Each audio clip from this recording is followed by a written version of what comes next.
মোহনবাগান। জয়ের লক্ষ্যে অবিচল ইস্টবেঙ্গল শিবির, পিছপা নয় মোহনবাগান দলও।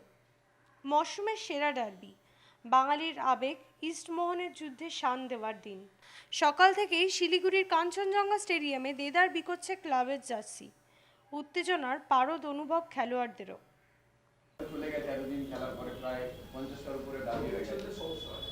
দুই ক্লাবের জন্যই এই ডার্বি জেতা কতটা জরুরি তা ভালো মতেই জানেন তারা। তাই অকারণে স্নায়ুর চাপ নয়, স্ট্র্যাটেজি ধরে খেলতে চায় বাগান শিবির। Pressure for the Mohanbagan and the East Bengal. So we want to win next match, but we cannot buy every match 3 points. আত্মবিশ্বাসী দুই দল নিজের সেরাটা দিতে চায় খেলোয়াড়েরাও, তবে জয়ের হাসি কে হাসে সেই দিকেই তাকিয়ে বাংলা।